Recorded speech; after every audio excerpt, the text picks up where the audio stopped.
우리 권사님들을 통해서 하나님의 귀한 일들이 하나씩 이루어질 줄 믿습니다. 먼저 이렇게 우리 권사회, 특별히 일본사회 헌신 예배를 하나님 앞에 영광 돌릴 수 있어서 감사하고요. 우리 매주 화요일 날 10시 40분이면 어김없이 권사님들이 모여서 이 나라의 민족을 위해서 기도하고요. 세계 열방을 위해서도 기도하고 있고요. 그리고 우리 교회와 우리 믿음의 지체들을 위해서 기도하고 있습니다. 그 누군가 널 위해 기도하네라는 말이 찬양이 있잖아요. 이 찬양의 제목처럼 우리 의제의 교회 권사님들이 여러분들을 위해서 기도하고 있습니다. 그래서 네, 누가 나를 위해서 기도할까? 누가 나 같은 것 놓고 기도할까? 염려하지 말고 걱정하지 마십시오. 우리 권사님들이 하고 계십니다. 우리 권사님들의 기도의 소리가, 그 마음이, 그 열정이, 그리고 그 간절한 기도의 소리가 하나님 앞에 들려지고 또 여러분들의 삶 가운데 동일하게 역사하실 줄 믿습니다. 제가 이렇게 아는 분이 한 분이 계세요. 강건 목사님이라는 분인데요. 그 강건 목사님이라는 분과 인연을 좀 잠깐 소개를 하려고 하는데 조금 거슬러 올라가야 돼요. 그분은 지금으로부터 한 6, 7년 전으로 이렇게 거슬러 올라가는데, 제가 처음에 신학을 시작할 때 이야기예요. 이렇게 신학교에 들어갔는데 이제 학부 생활을 시작을 했는데 처음에 제가 좀 잘 적응을 못했어요. 학교를 다니면서 제가 아르바이트를 병행을 하다 보니까 공부할 시간이나 잠자는 시간이나 이런 게 절대적으로 모자라서 이렇게 항상 피곤해 있고 그랬던 시절이었어요. 그래서 항상 이렇게 늘 시간도 모자라고 여러 가지가 모자라서 쩔쩔매던 시절이었는데, 그래서 제 자신에게 사명과 이런 불타는 사명은 있지만 이런 상황과 이런 것들이 여의치가 못해서 하나님 앞에 원망하고 이렇게 실망하고 있던 그런 시절이었어요. 그런데 그때 다가와준 친구가 한 분이 있습니다. 바로 이 강건 목사님이라는 분이신데, 같이 식사도 같이 이렇게 구석에 있던 저한테 이렇게 같이 식사도 하고 과제할 때도 도와주시고 이랬던 분이세요. 제가 그때 20대 중반이었는데 그분 나이가 30대 중후반이었던 것 같아요. 저보다 나이가 굉장히 많았어요. 그래서 그분은 대학교를 졸업하시고 이제 사회생활을 하시다가 신학을 하시겠다라고 이제 결심을 하고 들어오신 분이었어요. 그래서 그분과의 일들을 기억을 하면 제가 항상 시간에 쫓겼다고 말씀을 드렸잖아요. 그래서 학교에서 성경시험 같은 걸 보는데 정말 너무 힘든 거예요. 여러분 성경을 보시면 이해가 가세요? 이해도 안 갈 뿐더러 사람 이름들이 많잖아요. 나라 이름도 많고 사람 이름도 많고 아사왕이니 무슨 왕이니 아합이니 이세벨이니 이렇게 이런 것들 때문에 고민을 하던 시절이었어요. 어떻게 할까? 근데 그분이 한 가지만 이야기를 하냐면 이런 얘기를 하시더라고요. 공부하는 방법 중에 이렇게 단어를 이렇게 외우는 거 있잖아요. 여러분, 그 이스라엘이 정복 전쟁을 할 때, 가나안에 들어가면서 정복 전쟁을 할 때 여러 나라들을 부수는데 바사왕이라는 데가 있어요. 바사왕의 그 옥이란 왕 이름이 옥이었어요. 바사왕 옥. 이걸 외우는데 저한테 이러는 거예요. 제가 하도 안 이어진다 그러니까 그 강건 목사님이란 분이 그때 이제 형님이라고 그랬어요. 형 이제 그래서 성은아 이거 이제 이러는 거예요. 야, 옥이 깨지면 어떻게 깨지는 줄 아니? 글쎄요. 어떻게 깨지는데요? 바싹 깨진대요. 그래서 바사왕 옥이래요. 사실 말도 안 되잖아요. 되게 웃긴 얘기잖아요. 그런데 이런 식으로 성경을 암기하고 외우고 하는 것들을 저한테 알려주셨어요. 지금 한 20년 가까운 시간이 지났는데 제가 기억을 하는 걸 보면 꽤나 자극적이고 열심히 했던 것 같아요. 그런데 이제 서로 신학대학원을 다르게 가게 됐어요. 그래서 이제 자연스럽게 이제 연락도 멀어지고 이제 그렇게 됐는데, 어느 날 한 2, 3년 전인가 서점을 갔는데 그분 책이 있는 거예요. 그리고 기독교 방송을 이렇게 돌리다 보니까 TV에도 나오시더라고요. 그리고 이제 제가 SNS를 하진 않지만 이렇게 보기는 하거든요. SNS에서 이렇게 쭉 기사들도 올라오고 이런 걸 보면서 이렇게 된 거죠. 그래가지고 이제 그분이 이제 그래서 SNS로 용기를 내서 이제 오랜만에 메시지를 보냈어요. 그래서 저를 기억하시고 따뜻하게 맞아주시더라고요. 그 동안에 무슨 일이 있었냐면 그분이 이제 신학대학원을 졸업하시고 목사 안수를 받으시고 개척을 했대요. 3년이 지나도록 성도가 한 명도 안 오는 거예요. 그 마음이 어땠겠어요. 그래서 제 기억에 그 사모님이 간호사셨는데 아마 이렇게 생활의 모든 걸 감당하셨던 것 같아요. 그래서 3년이 지난 쯤에 이걸 어떻게 할까, 이제 목회를 그만두어야 할까라고 생각을 하고 고민하고 기도하던 중에 그럼 내가 할 수 있는 걸 해보자라는 생각이 들었대요. 그래서 무엇을 했느냐? 첫째, 기도했고요. 두 번째, 좋다고 하는 책들을 읽기 시작했대요. 책들을 막 읽었대요. 거의 책상에다가 몸을 묶어놓다시피 하고 책을 읽었대요. 그분에게는 그게 돌파구였거든요.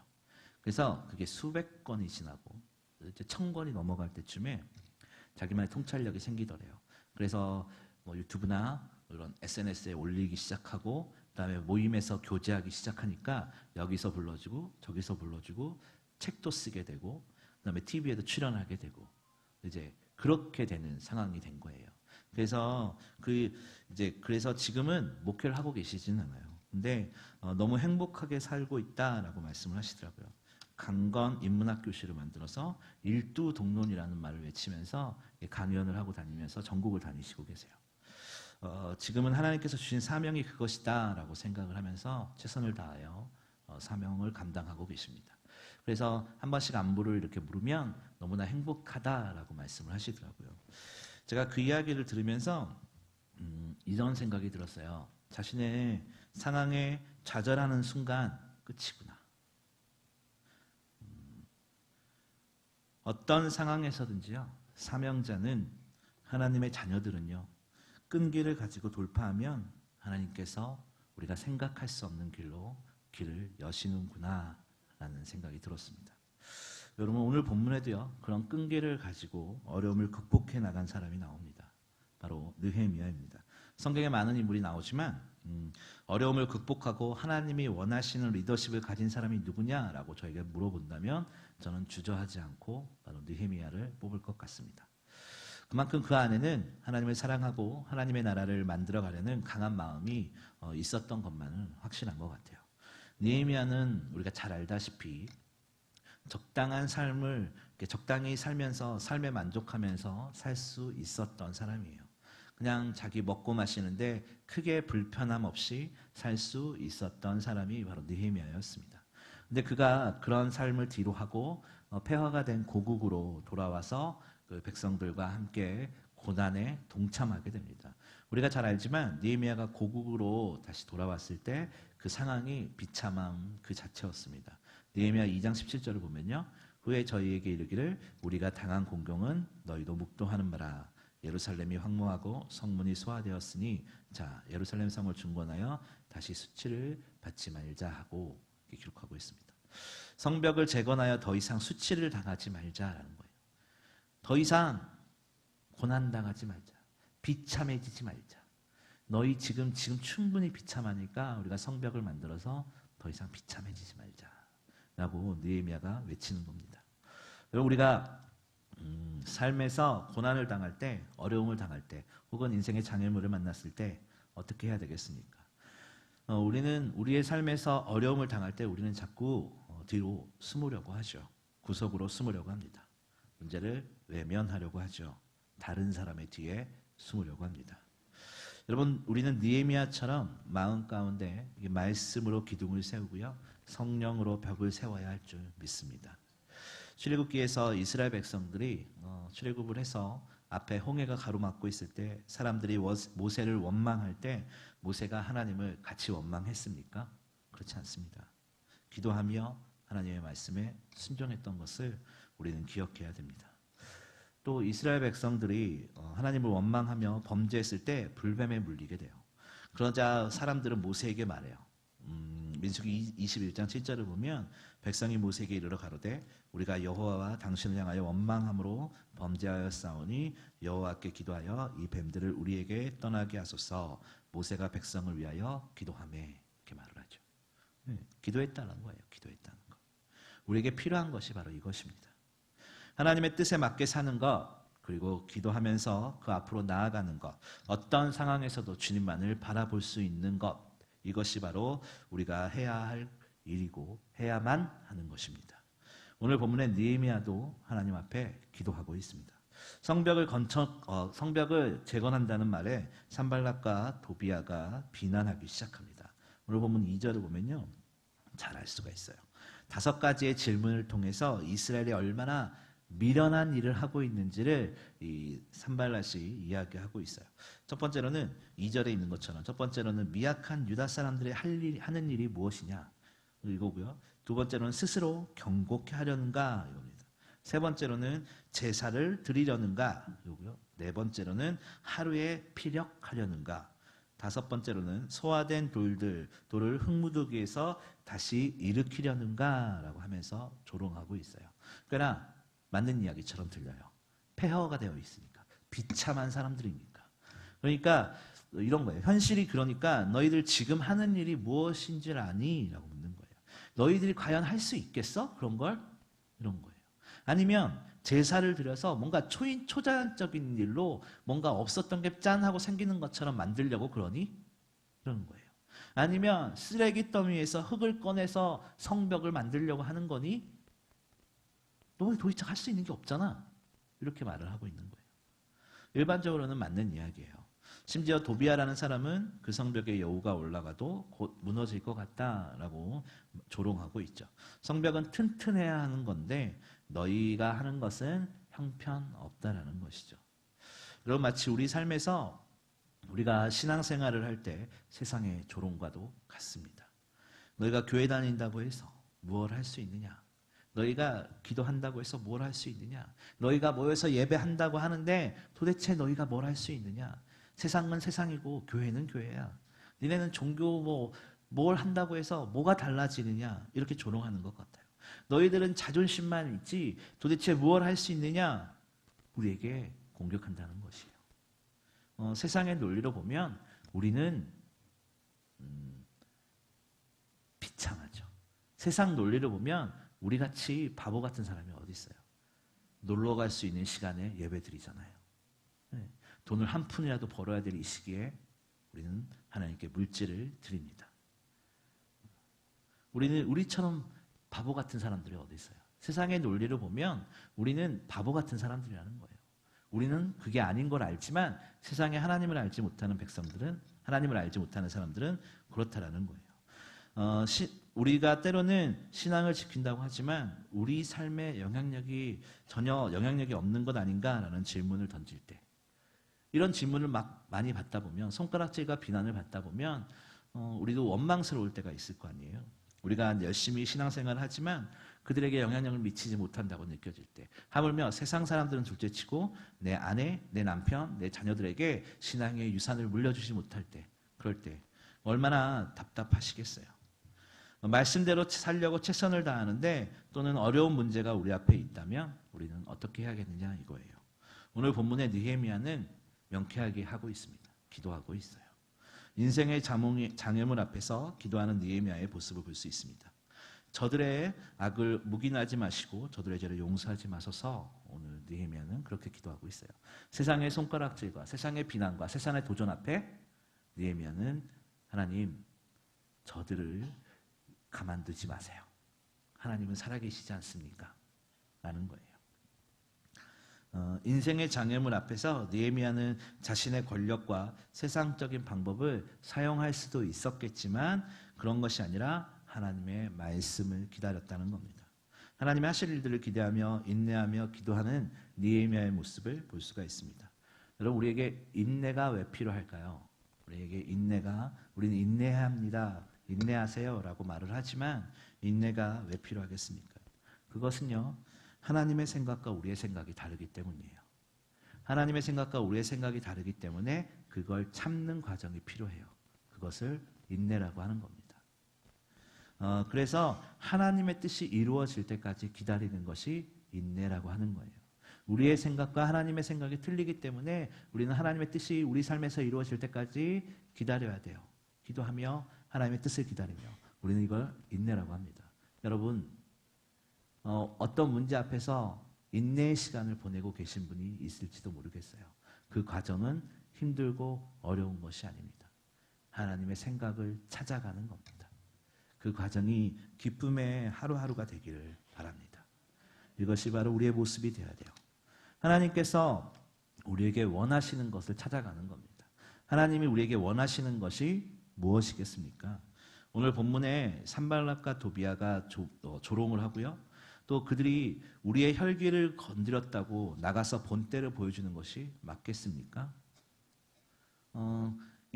산발락과 도비아나 이런 다른 이방 사람들이 느헤미야와 이스라엘 백성들을 조롱한다고 해서 그래 한번 붙어보자 해서 싸우는 게 맞겠느냐 이거예요. 본때를 보여줘야 되는 게 맞겠느냐 이거예요. 그러면 될까요? 뭔가 힘을 보여주면 그걸로 만족하겠습니까? 그러면 그것이 우리는 뭐 싸워서 이겼으니까 승리했어 이걸로 끝이 나는 걸까요? 아니에요. 하나님께서 우리에게 원하시는 것은 승리가 아니라 순종이에요. 하나님께서 우리에게 원하시는 것은 무언가 그럴싸한 승리나 그럴싸한 무언가가 아니라 하나님의 말씀에 순종하는 걸 더 원하신다는 거예요. 느헤미야에게 하나님께서 원하시는 것은 전쟁을 해서 그들을 힘으로 물리쳐서 승리하는 것이 아니라 하나님께서 주시는 그 비전을 따라 순종하는 것을 원하셨다는 거예요. 여러분, 여호수아와 유대 민족이 여리고성을 무너뜨렸어요. 그 승리함이 얼마나 짜릿했겠어요. 얼마나 놀라워요. 그냥 단지 그들은 성을 돌고 일주일 동안 성을 돌고 소리 한번 질렀을 뿐인데 성이 무너져 버렸어요. 얼마나 그 승리감이 짜릿했겠어요. 그런데 그 승리가 영원할 것 같았지만 아간의 범죄로 인해서 그 다음 성인 아이성에서 패배하는 것을 우리는 성경을 통해서 알 수 있습니다. 승리는 순종하는 자에게 주어지는 선물입니다. 여러분, 우리는 하나님 말씀에 기도하며 순종해야 해요. 그것이 우리가 할 수 있는 것이고 해야 하는 겁니다. 그리고 결과는 하나님께 맡기는 거예요. 여러분, 하나님께 우리의 삶을 맡기는 거예요. 어떤 상황에서든지 주님을 먼저 찾아갈 수 있는 마음이 있어야 한다는 겁니다. 우리의 삶에 어떤 문제가 해결되는 것보다 더 중요한 것은 하나님의 말씀에 순종과 헌신이 있어야 된다는 거예요. 그럴 때 하나님의 뜻에 맞게 살려고 하는 그 인내의 과정, 나의 생각과 하나님의 생각이 틀려서 그 과정을 찾아가는, 하나님의 생각을 찾아가는 그 과정, 인내의 과정이 지나고 하나님의 말씀에 순종하며 헌신하며 하나님의 뜻을 구할 때, 하나님 앞에 순종하며 마음의 무릎을 꿇을 때, 그럴 때 하나님께서 우리에게 선물로 승리함을 주시는 거예요. 그 승리함을 누릴 수 있는 저와 여러분이 됐으면 좋겠습니다. 오늘 조금 더 나아가서 오늘 본문에 느헤미야는 외부적인 어려움이 있을 때 뭘 했다고 그랬어요? 기도했잖아요. 기도. 그리고 그 다음에 무엇을 했겠어요? 용기를 내어서 성벽을 짓게 됩니다. 오늘 본문 6절 한번 같이 읽어보도록 하겠습니다. 시작. 이에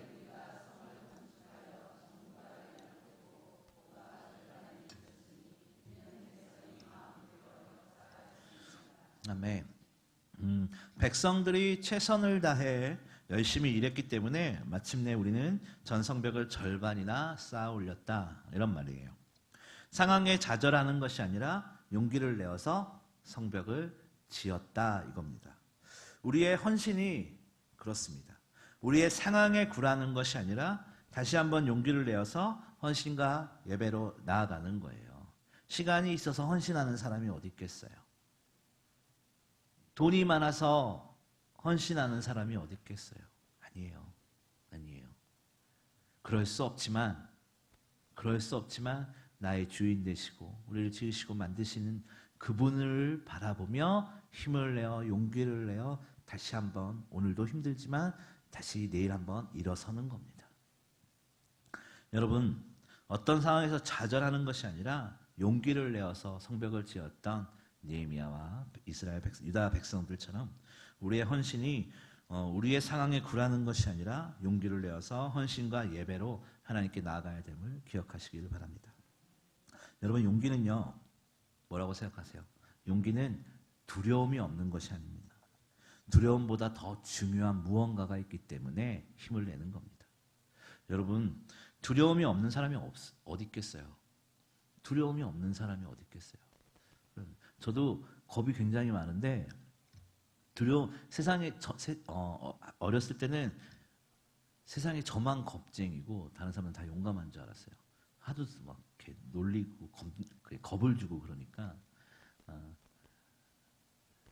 그런데 두려움이 없고 겁이 없는 사람이 어디 있겠어요? 그런 척하는 거죠. 그런데 하나님께서 말씀하시는 것은 용기는 두려움이 없는 것이 아니라 두려움보다 더 귀한 것이 있기 때문에 용기를 내는 것이다 라고 하세요. 오늘 본문에 느헤미야가 걱정과 두려움이 없었겠습니까? 아마 기록에 정확히 나와 있지는 않지만 하나님 앞에 기도하고 매달린 것을 보면 아마 두려움이 한가득이었을 겁니다. 하지만 두려움보다 더 귀한 것이 있기 때문에 용기를 내어서 한 걸음 더 내딛는 겁니다. 여러분, 우리의 상황보다 더 귀한 것이 무엇이겠어요? 우리의 문제보다 더 중요한 것이 무엇이겠어요? 그것은 바로 하나님의 뜻입니다. 예수 그리스도라는 말이에요. 그렇게 우리는 용기를 내어서 한 걸음 더 나아가는 겁니다. 주어진 자리에서 헌신할 때 그 귀한 은혜를 경험할 수 있다는 겁니다. 세상은요, 우리를 무가치한 존재라고 이야기를 합니다. 하지만 하나님의 은혜는 지극히 소중하다라고 말을 해요. 세상은 우리에게 이제 나이 먹어서 쓸모없다라고 이야기를 해요. 하지만 하나님의 은혜는요, 무슨 말이냐? 저 하늘을 바라보며 기도하며 헌신의 무릎을 꿇을 수 있게 성경을 통해서 말하고 있습니다. 세상이 우리에게 소중한 것을 모두 빼앗아 가겠다고 할 때 하나님의 은혜는요, 우리에게 가장 필요한 것을 빼앗길 수 없다라고 이야기를 합니다. 바로 예수 그리스도입니다. 세상은 우리에게 너희는 이길 수 없어라고 할 때 하나님은 예수께서 이미 승리하고 시작한다 라고 말씀하십니다. 우리에게 필요한 것이 무엇입니까? 하나님의 은혜입니다. 그러면 우리의 인생의 장애물 앞에서도 우리는 당당해질 수 있습니다. 여러분, 우리는 예수 그리스도의 공로로 고침받고 나음을 입었습니다. 그래서 진노의 자리에 있던 우리가 의의 자리로 옮겨진 것입니다. 어떤 상황에서도 그걸 잊어버려서는 안 됩니다. 성경에 혈루병 걸린 여인이 나옵니다. 혈루병은 저주받은 병입니다. 그 여인을 만진 자들은 부정한 자가 되었다라고 소리를 지르며 그 병이 안 옮았다라는 판단을 받을 때까지 진 밖에 있어야 되는 저주를 받은 그런 것이었어요. 혈루병 여인이 고민을 하다가 뭘 하나요? 예수님의 옷자락을 만지게 되죠. 자, 생각해 보세요. 예수님의 옷자락을 만졌을 때 예수님이 부정해지셨나요? 아니에요. 어떻게 됐나요? 그 여인이 나음을 받았습니다. 여러분, 예수님을 붙드는 자들은 고침받고요, 용서받았습니다. 예수님을 붙드는 자들에게는요, 상황과 고난이 중요하지 않습니다. 왜냐하면 하나님의 뜻이 이루어질 것이기 때문이에요. 예수님을 붙드는 자에게는 내 삶이 절망 가운데 있을지라도 세상 절망을 비웃고 주님을 바라보며 하늘의 소망을 바라보는 자들입니다. 우리 사랑하는 여러분, 그리고 우리 일본사의 여러분, 우리는 하나님 앞에 헌신하기로 마음을 먹은 사람들입니다. 그럴 때 무엇이겠습니까? 믿음으로 한 걸음 나아가는 겁니다. 어떤 상황에서도 주님 앞에 기도와 예배하는 것, 헌신하는 것, 주님께서 부르시는 그때까지 최선을 다하고 한 걸음 한 걸음 나아가 승리할 수 있는 저 여러분이 되기를 주의 이름으로 소망합니다.